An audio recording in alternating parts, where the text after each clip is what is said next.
Tudo bom, pessoal? Aqui é o professor Elton em mais uma videoaula de microbiologia. Nesta videoaula nós vamos trabalhar com um tema sobre métodos para classificação e identificação de micro-organismos, ok? Essa videoaula, pessoal, nós vamos tratar mais para classificação e identificação, né? Nós vamos comentar um pouco sobre esses métodos para poder classificar, métodos para poder identificar. Na questão dos micro-organismos, nós iremos tratar mais sobre as bactérias, ok? É claro que muitas dessas metodologias para classificar e identificar podem ser utilizadas também para outros tipos de micro-organismos, ok? Então, bora lá, mais uma videoaula de microbiologia. Pessoal, quando nós falamos em métodos para classificar, métodos para identificar os micro-organismos, nós sabemos que para poder classificar esses micro-organismos, nós temos algumas regras, algumas normas diferentes para os outros organismos, ok? Mas quando nós falamos em métodos para classificar, métodos para identificar micro-organismos, devemos pensar uma coisa. Para que isso é importante? Bom, pessoal, isso é importante por quê? Porque quando você consegue identificar um micro-organismo, se ele é uma bactéria, se ele é um fungo, se ele é um protozoário, e em seguida você vai você vai identificar primeiro, depois classificar esses organismos, em que grupo eles pertencem, você pode então, por exemplo, determinar um tratamento específico para uma doença, né? Então, a partir do momento que você recebeu uma amostra, você não sabe se aquela amostra é uma bactéria, se pode ser um vírus, se pode ser um protozoário, se pode ser alguma alga unicelular, mas a partir do momento que você realizou um método para identificar, classificar esse micro-organismo, e esse micro-organismo ele foi retirado de algum paciente, por exemplo, você consegue então, através desses resultados, o médico, né, melhor dizendo, consegue através desses resultados determinar, né, escolher um tratamento específico para aquela doença. Então vai tratar, se for uma doença relacionada a um fungo, vai tratar com medicamento para doenças fúngicas. Se é uma doença bacteriana, para doenças bacterianas, ok? É importante também para exames clínicos, né? Então, você poder classificar e identificar o micro-organismo também é importante para os exames clínicos. E isso, é claro, auxilia muito para encontrar o possível tratamento para uma determinada doença. Indústrias de alimentos e bebidas também, então, utilizam métodos para poder identificar ou não. Às vezes um alimento está contaminado, eles vão conseguir verificar se esse alimento está ou não contaminado através de métodos de identificação de micro-organismo, métodos para você realizar a identificação ou não daquele micro-organismo, se existe ou não naquele alimento ou naquela bebida. Para pesquisas científicas também é muito utilizado métodos para classificar, métodos para identificar. Existem grupos de pesquisa que estudam novas espécies. Então, para você conseguir identificar uma nova espécie, você tem que usar métodos para classificar, métodos para identificar aquele novo micro-organismo. Não só para novos micro-organismos, mas também para micro-organismos que já se sabe a existência daquela espécie. Quando nós falamos em organismos eucariotos, pessoal, né? Micro-organismos eucariotos, como por exemplo os protozoários, os vermes, os fungos. Então, geralmente, quando vai se identificar ou vai classificar algum desses micro-organismos eucariotos, se utiliza grande parte, né? Se utiliza geralmente microscopia, né? Então, através de uma microscopia convencional, você consegue identificar com facilidade qual é o protozoário, até mesmo a fase de crescimento a forma evolutiva desse protozoário, os vermes também, fungos. Então, geralmente você usa através, né, de uma identificação por microscopia. Mas para se tratar de eucariotos, né, isso é fácil por quê? Porque eles possuem várias morfologias diferentes entre si, entre o mesmo grupo, né? Então existem várias morfologias, questão de tamanho também você consegue encontrar muitas variações também em questão de tamanho entre esses organismos, ok? Composições também, em questão de organelas, né? Então você consegue com facilidade determinar aí, facilidade classificar, identificar alguns micro-organismos, né? Muitos, melhor dizendo, né? Muitos micro-organismos que fazem parte dos grupos dos eucariotos. Agora, quando nós vamos tentar identificar ou classificar organismos que são procariotos, e isso eu falo em grande parte para as bactérias, então nós sabemos que assim, as bactérias possuem as suas morfologias. Vimos uma aula sobre morfologia bacteriana, só que não possuem muitas características morfológicas que são muito distintas. Então, existem muitas espécies que são cocos, existem muitas espécies que são estafilococos. Então, isso acaba dificultando um pouco se nós fôssemos apenas usar a metodologia por microscópio. E, ou também, né, nós temos aí variações e formas também e tamanhos diferentes. Mas mesmo assim, não conseguimos ainda identificar, com apenas através do microscópio, conseguir identificar, conseguir classificar os micro-organismos pertencentes aos procariotos. E aí se utiliza então várias outras metodologias para conseguir classificar e conseguir identificar esses micro-organismos. Existe um manual, tá? Um manual de Burgess, que tem sido muito utilizado como uma referência para a questão dos grupos das bactérias.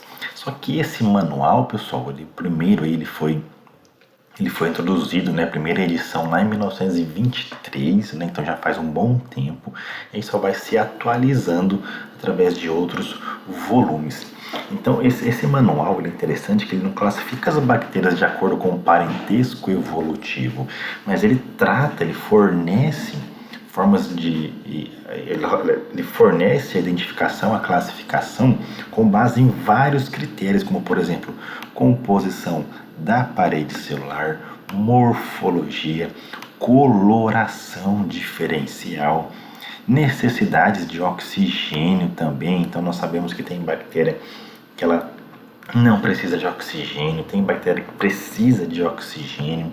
Existem grupos específicos com essas diferenças e também através de testes bioquímicos. Então, este manual, né, ele tem uma classificação muito bem estabelecida, porque ele se baseia em vários critérios para poder classificar e também estar identificando essas bactérias. Então, essa sistemática, essa forma de classificar as bactérias neste manual, ele é muito reconhecido, é muito utilizado como uma das principais referências no mundo da sistemática bacteriana, ok? Um dos métodos utilizados, né, é o que nós chamamos de características morfológicas. Então existem vários métodos, como comentei para vocês, né? Existem vários métodos além do microscópio, né? Existem vários outros métodos para classificar e identificar. Um desses métodos é as características morfológicas.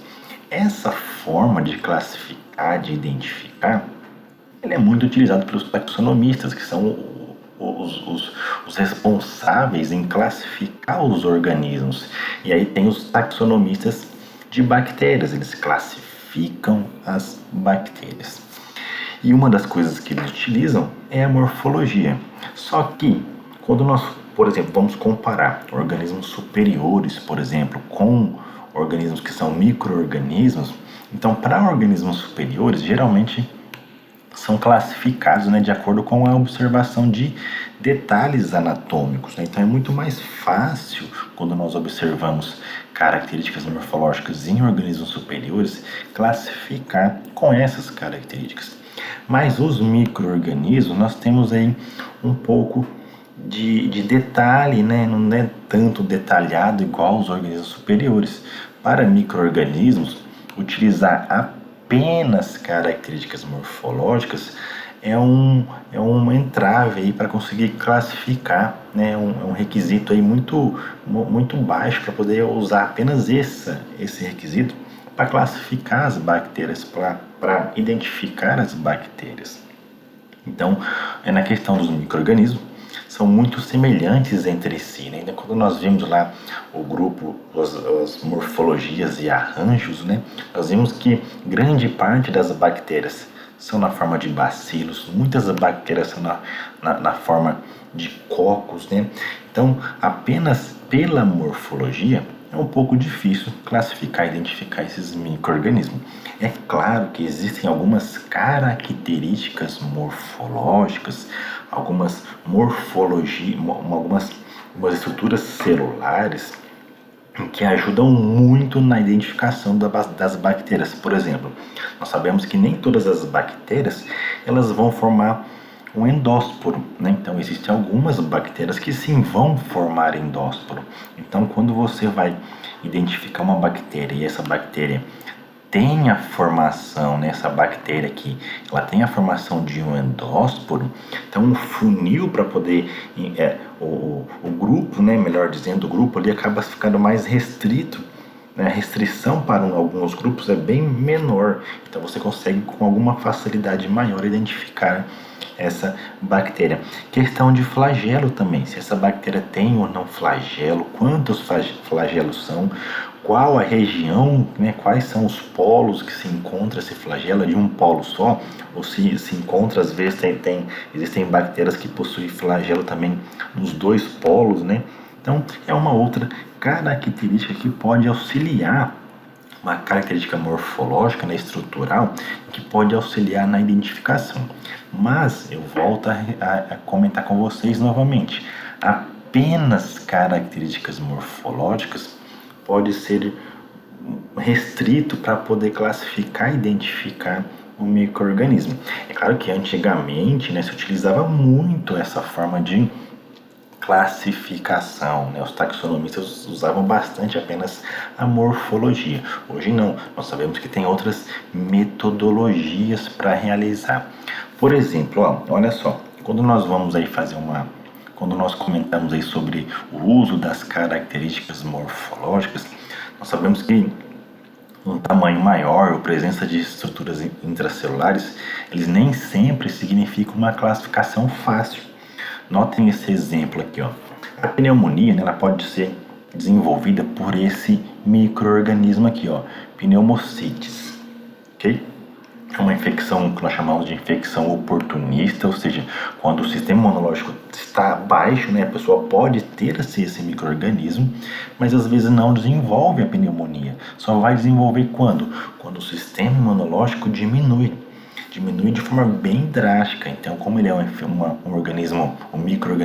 micro-organismo oportunista, ele vai conseguir então se desenvolver quando o sistema imunológico estiver muito baixo. Então, por exemplo, pessoas que têm AIDS, por exemplo, que é uma doença que ataca o sistema imunológico, pessoas que têm AIDS e têm também o micro-organismo Pneumocystis, acaba então desenvolvendo essa pneumonia.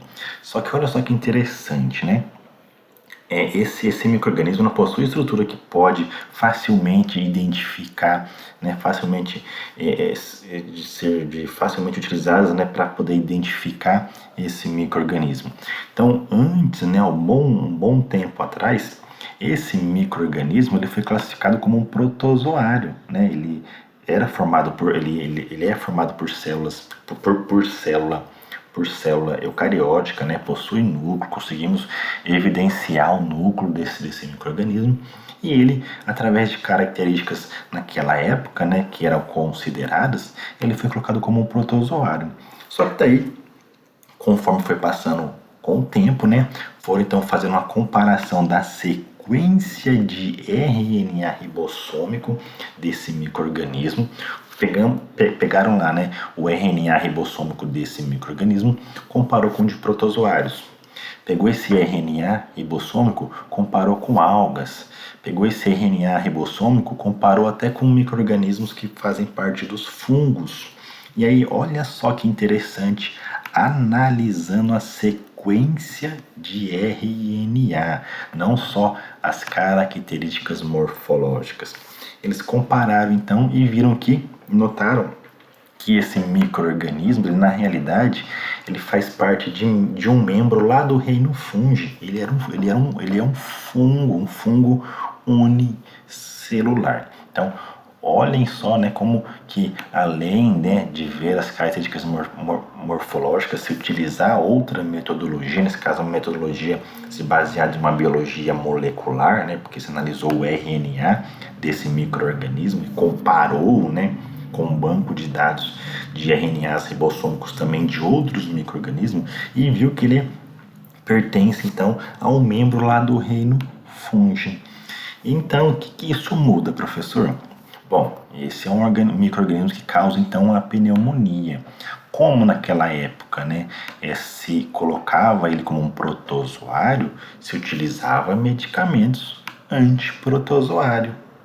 Agora se sabe que ele é um fungo, se utiliza então medicamento para destruir fungos, porque se nós formos comparar, nós sabemos que os protozoários e fungos, eles são formados por células eucarióticas, mas eles possuem diferenças estruturais muito grandes.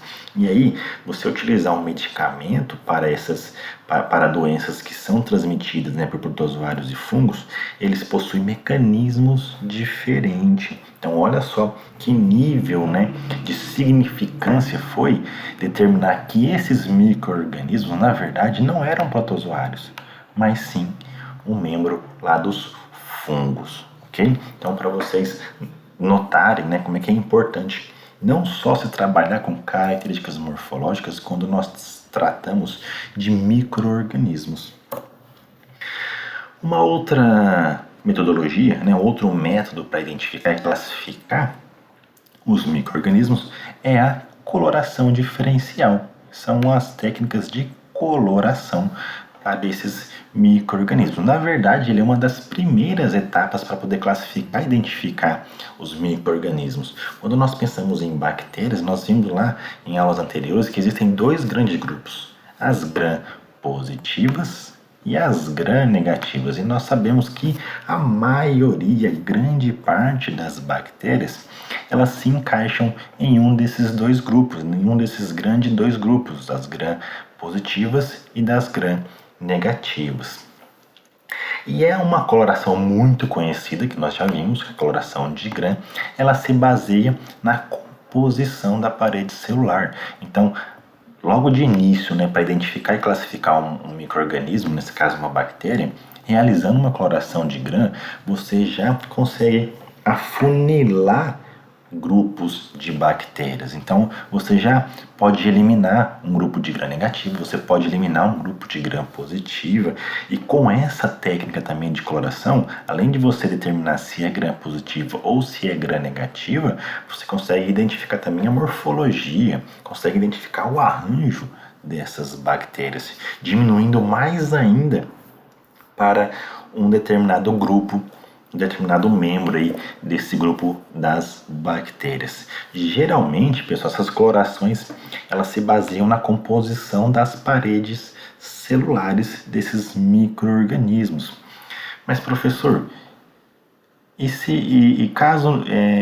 caso não for realizada uma coloração de Gram, existe alguma outra técnica que pode ser utilizada para grupos que não pertencem a gram positivo e nem gram negativo? Existe uma outra coloração chamada de coloração ácido-álcool resistente ou coloração ácido resistente, que são usados para alguns grupos mais limitados de micro-organismos. Nesse caso, por exemplo, micro-organismos que são causadores da tuberculose, né, um gênero chamado de Mycobacterium. Ele geral, grande parte, eles são identificados através dessa coloração, okay? Que também se baseia na composição química da parede celular. Só que daí tem que ter um cuidado, pessoal. Vocês viram que em aulas anteriores, nem todas as bactérias apresentam parede celular. Então, para essas bactérias que não apresentam parede celular ou que até apresentam parede celular, mas não é formada por peptidoglicano, né? Não é formada por peptidoglicano, então essas colorações diferenciais acabam não sendo útil, Então nós sabemos que tem bactérias que não possuem parede celular, nós sabemos que tem bactérias que possuem parede celular, mas não é formada por peptidoglicano. Então essa cloração de Gram, por exemplo, não seria útil. Então tem que ter um cuidado para essas bactérias. Então essas clorações que visam a composição química da parede celular, como por exemplo a cloração de Gram, que visa a composição da parede celular de bactérias que possuem peptidoglicano muito ou pouco, né? Não são úteis para não são úteis, né, para bactérias sem parede ou para aquelas bactérias, né, no caso arquibactérias que possuem parede incomum, né, que possui parede, mas não possui peptidoglicano, tá? Então a cloração de Gram, ela é um método muito importante aí para classificar e identificar micro-organismo. Pode-se chegar a um gênero com esse tipo de coloração. Isso vai depender de outros fatores também, né? Às vezes já sabe quais são os sintomas de um micro-organismo, né, causador de alguma doença.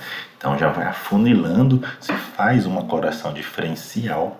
Não só essas duas, mas existem outras também. Mas você acaba identificando sim, classificando sim um micro-organismo. Outras formas também, pessoal, e aqui vai ser diversas, são os testes bioquímicos, tá? Então os testes bioquímicos, juntamente com a cloração diferencial, eles conseguem auxiliar muito na identificação e classificação de bactérias. Então, em que se baseiam os testes bioquímicos? Basicamente na atividade enzimática das bactérias. Então, através de enzimas, né? Algumas enzimas são encontradas apenas em um grupo, em uma espécie. Então, você faz um teste bioquímico para ver se tem uma atividade enzimática. Se não tem, você já exclui daquela espécie, daquele gênero de bactéria, ok? Então, os testes bioquímicos geralmente visam a atividade enzimática. E essa atividade enzimática, ela é amplamente utilizada para identificar, para diferenciar, identificar as bactérias, né? Então, mesmo aquelas bactérias que estão muito relacionadas entre si, né, estão intimamente relacionadas entre si, geralmente você consegue diferenciar através de testes bioquímicos, ok? Então você pode avaliar se essa bactéria fermenta ou não, se essa bactéria ela consome oxigênio ou não. Então tudo isso que envolve a bioquímica da bactéria, nós colocamos como testes bioquímicos. Por exemplo, existe um teste chamado de teste da oxidase. É um teste utilizado para avaliar duas grandes famílias de bactérias. É claro, outros grupos também, mas aqui no caso eu trouxe para vocês um teste para conseguir identificar ou não, né, dois grupos aí de bactérias. Existe uma família chamada de Pseudomonaceae e Enterobacteriaceae, tá bom? Então, grandes grupos aí, duas famílias de bactérias. E aí, essa técnica do teste de oxidase, ela vai presenciar ou não a atividade desta enzima aqui, ó, citocromo-oxidase. O grupo da Pseudomodanaceae, nominho complicado, né? Ela apresenta a enzima, então nesse caso ela vai ser positiva para o teste. E das Enterobacteriaceae, elas não apresentam a enzima, nesse caso vai ser negativo. Então ela detecta a presença de acordo com a atividade da enzima citocromo-oxidase. Então você compra lá, né? Geralmente existe um kit para esse teste, né? Você compra o kit. E esse kit você já tem um reativo, né? Tem um reativo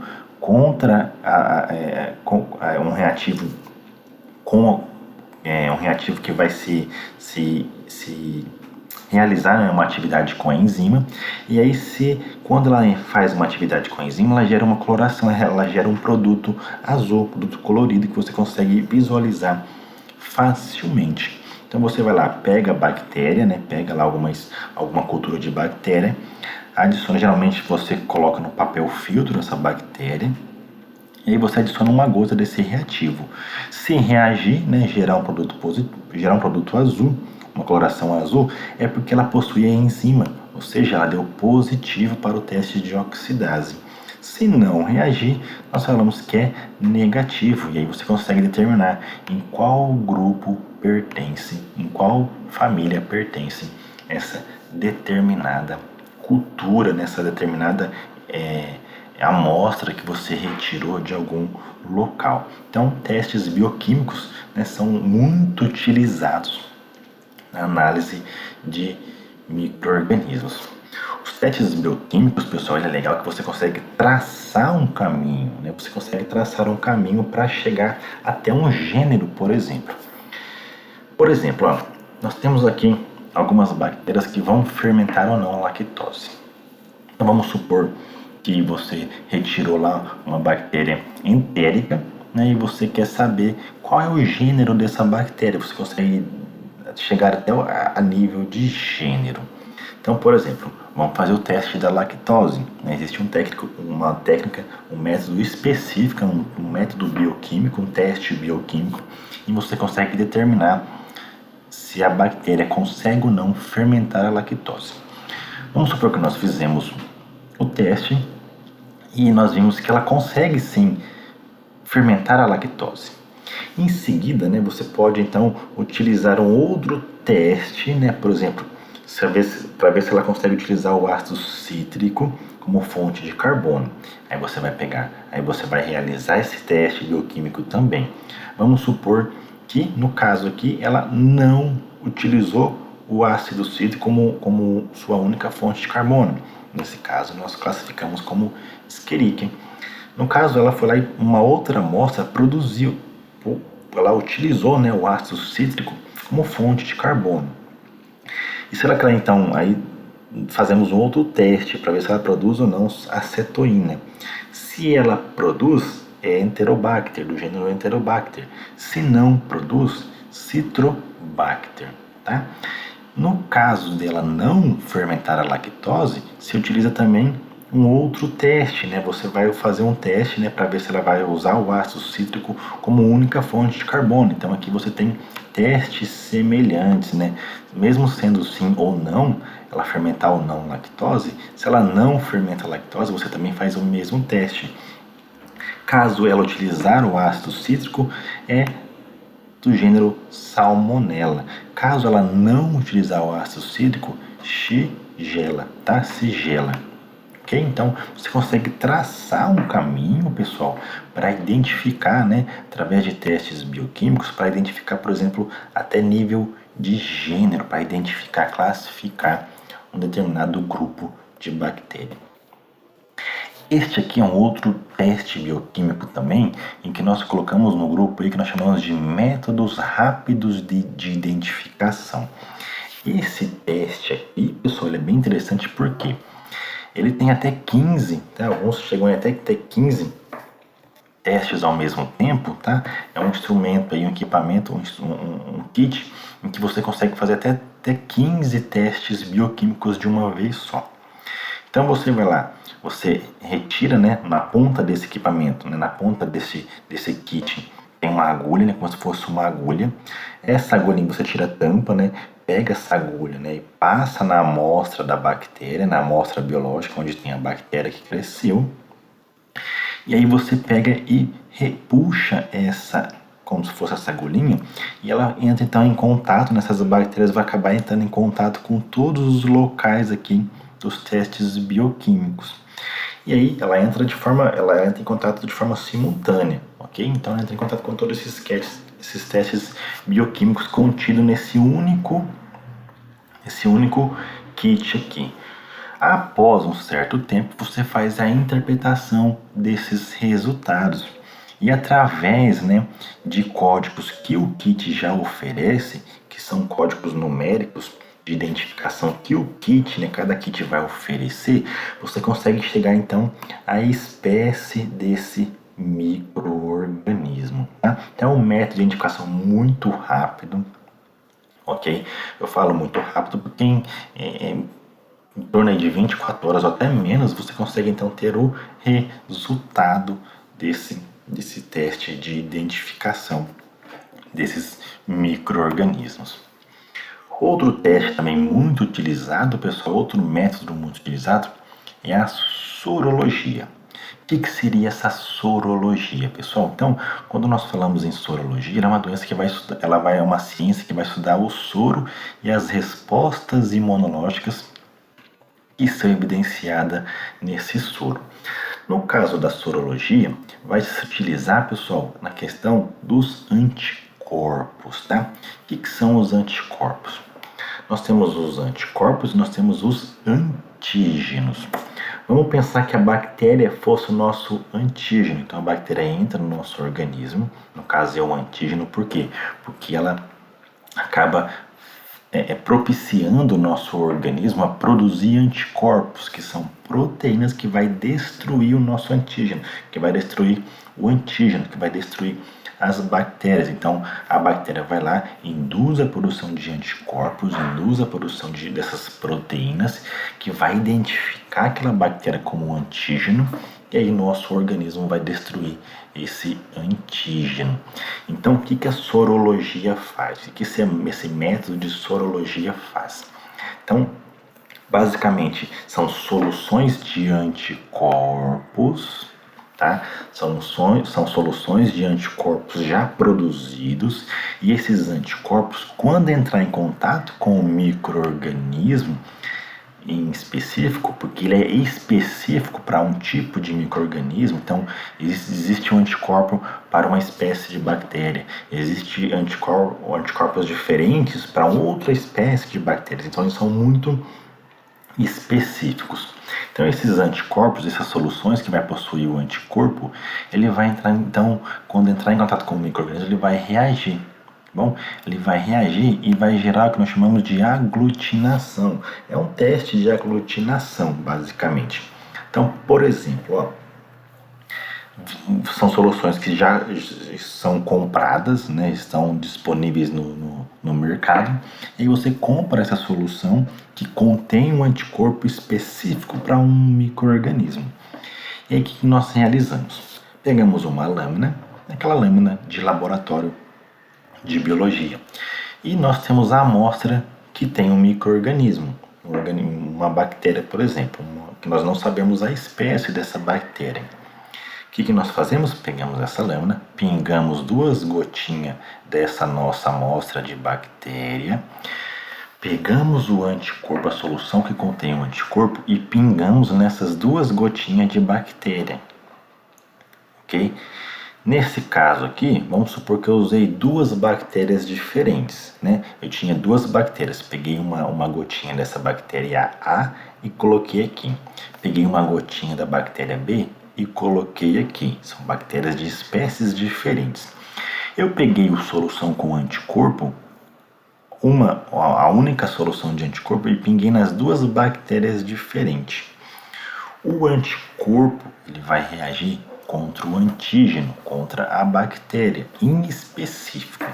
Nesse caso aqui, ó, formou essas aglutinações aqui, ó, esses gruminhos, porque os anticorpos entraram em contato com as bactérias, né? E formou então essa aglutinação. Nesse caso, nós falamos que deu teste positivo, né? O anticorpo específico para a bactéria A, né? O anticorpo para a bactéria A conseguiu identificar a bactéria A e formou então essa aglutinação.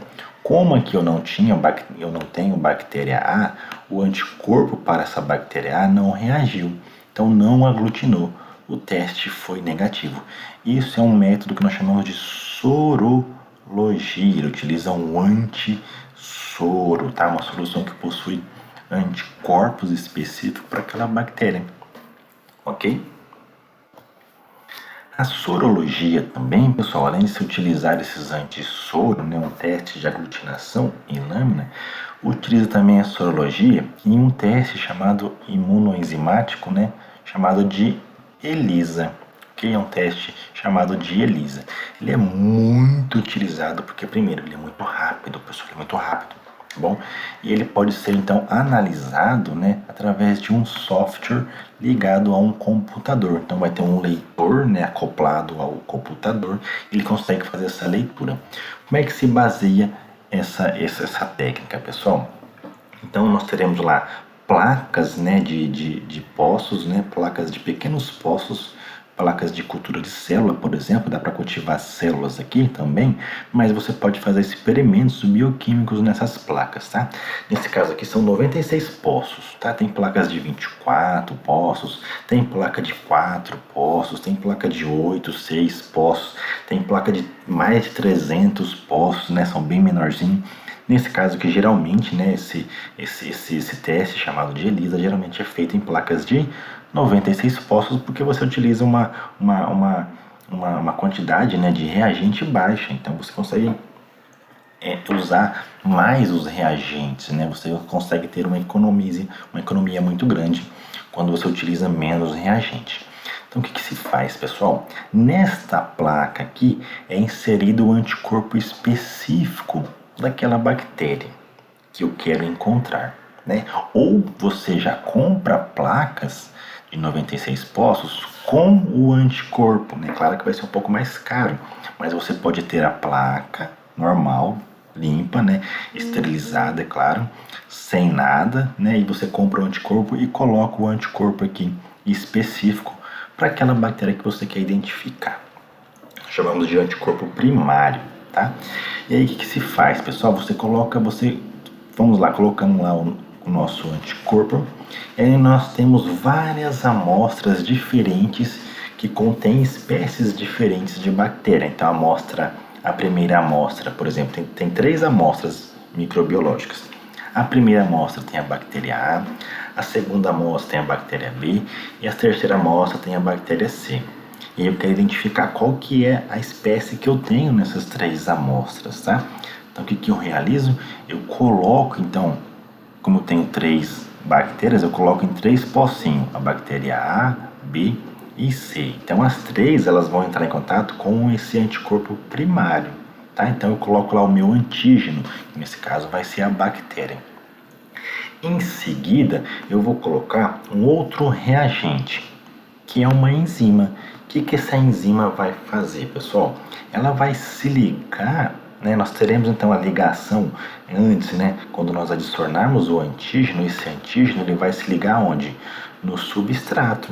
Então nós teremos lá no anticorpo, perdão, tá? Então nós temos lá o anticorpo que nós adicionamos, né? Esse anticorpo ele vai então se ligar ao antígeno específico, né? Então ele vai se ligar ao antígeno específico. O antígeno que não for específico, ele não vai se ligar. Ao adicionarmos depois a enzima, essa enzima vai se ligar a esse anticorpo que está ligado ao antígeno. E isso vai gerar então a produção de um produto, ok? Vai gerar então a produção de um produto que nós podemos quantificar nesse leitor de microplaca. Isso é que nós chamamos então de um ensaio imunoenzimático, tá? O ELISA. Ok? Então, através da produção desse produto aqui, é que nós vamos quantificar a quantidade desse produto. Então, quanto mais eu tiver desse produto, quer dizer que mais reação aconteceu. Ou seja, mais daquela bactéria eu tenho naquela minha amostra. Se eu tiver pouco produto, eu tenho pouca bactéria. Se eu não tiver produto, eu não tenho aquela bactéria na minha amostra. Então, lembra, anticorpos são específicos ao seu antígeno, são específicos à sua bactéria, nesse caso para a bactéria, ok? Quando nós usamos apenas esse único anticorpo, nós chamamos de ELISA direto, tá? Existe um que nós chamamos de ELISA indireto, em que se utiliza um segundo anticorpo. Aí esse segundo anticorpo se liga esse anticorpo secundário se liga no primário e depois acontece a reação, ok? Mas os dois você vai fazer por ensaio de ELISA e consegue identificar aquela bactéria. Por quê? Porque o anticorpo ele é específico para aquela bactéria. Outra forma também, outro método de identificar é o que nós chamamos de fagotipagem, pessoal. Então a fagotipagem ele é um teste para determinar qual fago uma bactéria é suscetível? Professor, o que é um fago? Ou que nós chamamos de bacteriófagos, pessoal, são vírus que vai infectar bactérias. Ok, nós ainda não tivemos aula de vírus, mas vocês vão ver que na aula de vírus existe um grupo de vírus que vai infectar apenas bactéria. Geralmente, melhor falando, os vírus infectam apenas um grupo de células, né? Existem vírus de planta, então esses vírus só vão infectar plantas. Existem vírus de bactérias que só vão infectar bactérias, né? Então geralmente é assim. Os vírus de bactérias nós chamamos de bacteriófagos, tá? Então os bacteriófagos ou fagos são vírus que infectam bactérias. E eles são muito, pessoal, muito altamente especializados, altamente específicos. Existem bacteriófagos que vai infectar uma espécie de bactéria. Esse mesmo bacteriófago não infecta outra espécie de bactéria. Então você tem bacteriófagos diferentes, cada um vai infectar e destruir uma bactéria. Okay? Então são altamente especializados. Então essa especialidade desses bacteriófagos pode ser usada como um teste para determinar a espécie, né, para classificar uma bactéria. Como é que se faz isso, pessoal? Então você vai ter uma placa, né, uma placa de Petri, onde vai ter o meio de cultura sólido, e aí você tem lá uma bactéria, né, uma espécie de bactéria, mas você não sabe que espécie que é aquela de bactéria. Você vai lá e cultiva essa bactéria por toda a placa de Petri, tá? Você cultiva por toda essa placa de Petri, tá bom? O que você vai fazer então? Você vai ter um bacteriófago, um tipo só de bacteriófago, e vai pingar, né? Você vai traçar ali linhas, né, na sua placa, não no meio, mas na placa, né? Você vai pegar a tampinha ali e vai traçar essas linhas. E aí você vai pingar esses vários tipos de bacteriófagos, tá? Que você vai ter vários tipos de bacteriófago. E aí você vai pingar. E você vai ver que vai reagir ou não. Aquele bacteriófago que conseguir infectar aquela bactéria, ele vai infectar e vai destruir, vai lisar aquela bactéria. O que vai acontecer, pessoal? Vai produzir, tá? Como vocês vão conseguir identificar essas placas de Lise, ó. São placas de Lises. Vocês podem ver que alguns têm uma placa bem mais desenvolvida, né? Outros nem desenvolvem a placa de Lise, tá? Outros desenvolvem bastante, outros desenvolvem pouco, né? Então aqui tem uma afinidade maior dessa espécie de bacteriófago nessa bactéria. Aqui na mesma bactéria, né? Esse bacteriófago vai desenvolver uma afinidade maior, né? Então você consegue identificar através desses resultados a espécie daquela bactéria, ok? Aqui nesse caso, ó, é uma bactéria, né, é parte de uma bactéria que já está lisada, né? Lá dentro tem vários bacteriófagos, aqui por fora tem vários bacteriófagos que já foram liberados, né? Então, observem só, a bactéria já é muito pequena, né? Olha o tamanho do bacteriófago, né? Olha a quantidade de bacteriófago que tinha dentro da bactéria. Então, os bacteriófagos, os vírus bacterianos, são muito pequenos. Aqui, ó, é outra bactéria, né? A parede celular dela, que é a região do citoplasma, e o momento exato que um bacteriófago ele acaba se ligando na bactéria para poder infectá-la. Okay? Então, através da fagotipagem, também é uma metodologia, um método para identificar e classificar esses micro-organismos. Outra forma também é que nós chamamos de perfil de ácidos graxos. Quem não lembra de ácidos graxos, pessoal, visto lá na biologia celular, lá na bioquímica, então o ácido graxo ele é um dos componentes da membrana plasmática. E as bactérias também possuem membrana plasmática. Tá? Então os ácidos graxos é um tipo de lipídio presente nas membranas plasmáticas. E as bactérias sintetizam uma variedade muito grande de ácidos graxos. Então, elas possuem diferentes tipos de ácidos graxos. E isso pode ser usado para identificar uma espécie em particular. Então, o que se realiza, pessoal? Um perfil de ácido graxo. Eu tenho lá uma cultura que cresceu, eu vou lá, isolo, né, tem todo um protocolo, né, uma forma de isolar esses ácidos graxos. Você consegue isolar esses ácidos graxos da bactéria, né? Você lisa a bactéria e isola esses ácidos graxos. E aí, através de um equipamento, né, que faz uma análise do perfil desses ácidos graxos, então ele consegue reconhecer que tipo de ácido graxo, esses cromatógrafos, né, é chamado de cromatógrafos, ele consegue então identificar, né, que tipo de ácido graxo eu tenho aqui. Não sei se vocês lembram, mas lá naquela série chamada de CSI, eles encontravam uma amostra, né, algum tipo de amostra na botina de um assassino. E eles vão lá, colocam num equipamento e aquele equipamento já demonstrava, ó, que aquele material era um plástico, né, formado por isso, que aquele material era uma fuligem, não sei do que, não sei do que. Claro que desses detalhes não sai no equipamento, né? Ele vai traçar um perfil das moléculas, né? Através das ligações químicas que existem naquela molécula, que traça então um perfil dessa sua molécula. E aí, através desses perfis aqui, ó, você vai identificar que composto é aquele. Então, os diferentes tipos de ácidos graxos, ele terão perfis diferentes. E aí você consegue identificar através de um banco de dados, né? Existe um banco de dados em que já tem traçados os tipos de ácidos graxos para cada espécie. E aí você compara, então, para conseguir identificar essa bactéria, tá? Então, esses perfis de ácidos graxos, chamados de FAM, eles são amplamente utilizados em laboratórios clínicos de saúde pública também. Esse equipamento aqui, ó, o cromatógrafo, né? Ele não é usado apenas para analisar ácidos graxos de bactérias, mas ele pode ser usado para vários outros fins também. Outra forma também de classificar, né, identificar, é através de citometria de fluxo. Então, através de uma amostra de bactéria, você consegue identificar o tamanho, a forma, né, a densidade, a superfície dessa célula. E aí você consegue, então, através desse equipamento, que nós já comentamos um pouco na aula anterior, através desse equipamento você consegue, então, traçar, né, um perfil desse micro-organismo, dessa bactéria, e identificar essa bactéria.